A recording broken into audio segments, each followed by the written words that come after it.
I am a very, very protective mother. I'm making a very serious effort to make sure that my family life is peaceful and stable and that my relationship can endure, for decades. I think one of the most difficult things for me growing up was the divorce. The divorce and her unhappy childhood were points of conflict between mother and daughter for years. They had a final bitter falling out when Alice responded coldly to news of her daughter's pregnancy. She said, "I've been your mother for 30 years. I'm no longer interested in the job." That was an email. How did you deal with that? Well, I was very wounded for a few days. I mean, like couldn't get out of bed wounded,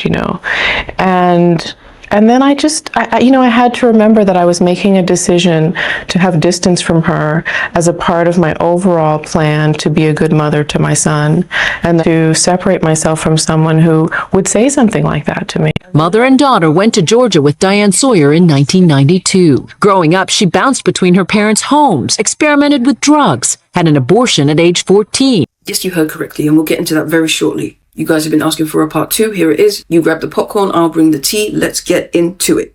Before we get into it, I want you to know that I get all my information from reliable sources, including The Guardian, Ebony Magazine Archives, The Washington Post, New York Times, and many books Alice and Rebecca Walker themselves have written, as well as interviews that they have also given. Now, during the 90s, Rebecca had a long-term relationship with the R&B singer Meshell Ndegeocello. I hope I'm saying that correctly. Their relationship was so strong that even after they broke up, Rebecca continued to co-parent Meshell's son, Solomon, with Meshell. We'll get into their relationship a little later on, but in order for us to figure out Rebecca's style of navigation through relationships and to understand the trauma that may have caused a rift in her relationship with people like Tracy Chapman, we have to go back to her childhood and how she was raised. Buckle up, because this is a bumpy ass ride. Trigger warning.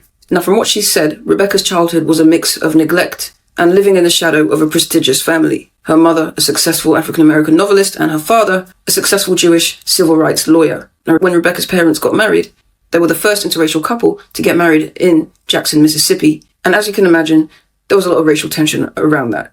The family got regular threats and harassment from the local community. So on top of that, Rebecca was mixed race, so she got slack from both sides. Now, over the years, Rebecca has spoken quite openly about how her parents were not there for her in the way that she needed them to be. In spite of this, you can still sense the love and respect that she has for them when she talks about them. So her parents divorced when she was 8, after which Rebecca spent 2 years with one parent, and then another 2 years with the other parent, and going back and forth like that. She has already said it before that she always found that arrangement a bit odd, but at that time, it was what it was. In 2008, Rebecca told the Daily Mail, this is back when it was still respectable, by the way, "My childhood was very happy, although my parents were terribly busy, encouraging me to grow up fast. I was only 1 when I was sent off to nursery school. From the age of 13, I spent days at a time alone, while my mother retreated to her writing studio some 100 miles away. I was left with money to buy my own meals and lived on a diet of fast food. I never complained. I saw it as my job to protect my mother and never distract her from her writing. It never crossed my mind to say that I needed some time and attention from her." Things weren't much better at her father's either, because when she stayed with her father, Rebecca tried to explain to him how it felt to be the only black person in their upper middle class, predominantly Jewish neighborhood. When she did try to explain this to him, he looked at her blandly with a blank expression. He couldn't relate. Rebecca continued, "But the truth was I was very lonely, and with my mother's knowledge, started having schmecks at age 13. I guess it was a relief for my mother, as it meant I was less demanding. And she, my mother, felt that being schmexually active was empowering for me because it meant I was in control of my own body. Whenever her mum was away at the studio, Rebecca got involved with illegal substances and started hanging around with dealers who were much older than her. She started having relationships with much older men, one of whom got her pregnant when she was age 14, and had a long-term relationship with a 21-year-old when she was just 15. Her mother supported this. Now, unfortunately, when Rebecca was 14, she did find herself faced with the decision of having an unaliving of the pregnancy. Now, although she believes that an unaliving of the pregnancy was the right decision for her back then, Rebecca said she has been haunted by that decision ever since, for decades. For years, she had no confidence and was dreading the possibility in the back of her mind that she may never be able to have a child because of what she did. Fortunately, she was able to go on and have her son, Tenzin. Now, this next quote that she gave to the Daily Mail, back when they were respectable, is very important and possibly controversial. She said, "For feminists to say that unaliving of pregnancy carries no consequences is simply wrong. Feminism has much to answer for denigrating men and encouraging women to seek independence, whatever the cost to their families. My mother's feminist principles colored every aspect of my life. As a little girl, I wasn't even allowed to play with dolls or stuffed toys, in case they brought out a maternal instinct. It was drummed into me that being a mother, raising children, and running our home were a form of slavery. In 2001, the Washington Post said Rebecca Walker spent years trying to forget her childhood. It wasn't difficult. All she had really were a series of fragments, partial memories, different cities, different neighborhoods, different worlds. Meanwhile, over at her stepmom's house, Rebecca recalled, my stepmother treated her biological children differently than she treated me. And she always would say, I love you the same. And yet I would actually feel the difference. Despite her struggles, Rebecca made it through high school and into Yale University. When she was in her late teens or early 20s, Rebecca found a poem that her mum had written, which mentioned her. The poem looked at different writers throughout history and the misfortune and disaster that they each had to overcome in order to be successful. And then it mentioned Rebecca. Rebecca said in the poem, my mother described me as delightful, but given the context, you could see that I was a calamity nonetheless. Calamity. Eesh. One thing that's interesting is how candid Rebecca's always been about her truth. She once came under fire for being honest about her different feelings towards her two sons, Tenzin, her biological son, and Solomon, her stepson who she helped to raise with Meshell Ndegeocello even after they split. Her exact words of controversy were, having my own son, my own biological son, that my feelings for him were so intense that I would be willing to die. And I couldn't quite say that as definitively for my stepson that I had been raising for 6 years. And that was a brutal truth for me to come to, but it was very real. Now, even though what she said is perfectly valid and true for a lot of people, it became a conflict of interest in her relationship with Meshell.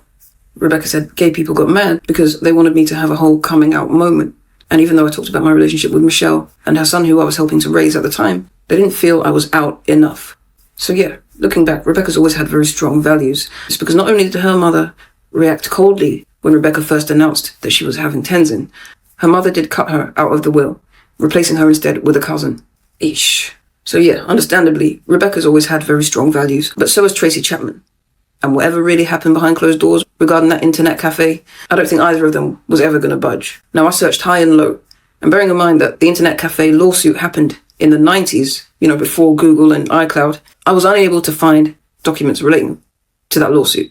I was also unable to find any magazine articles or clippings that might have given us more insight into what happened between Rebecca and Tracy. The frustrating thing is I know if I lived in America, I would definitely have got my hands on some evidence by now.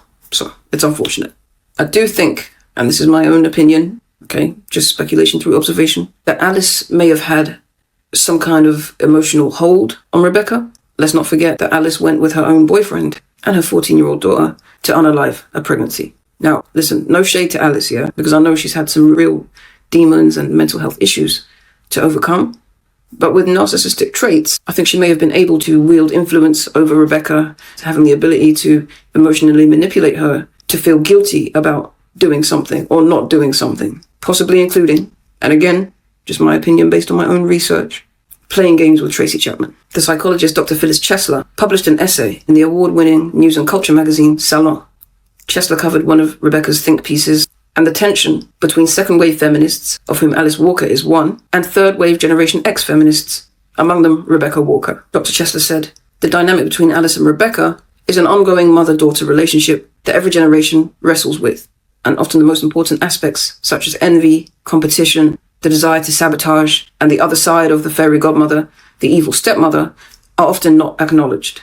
Today, Rebecca travels around America as a public speaker and operates the nonprofit organization, the Third Wave Fund, which encourages young women's involvement in political and social activism. As for the future, Rebecca says that all the work she's done so far was never about fame and celebrity, but it was about race and class. She says, maybe one day I'll write about that celebrity, but not for now. Hope you enjoyed this video, like and follow for more.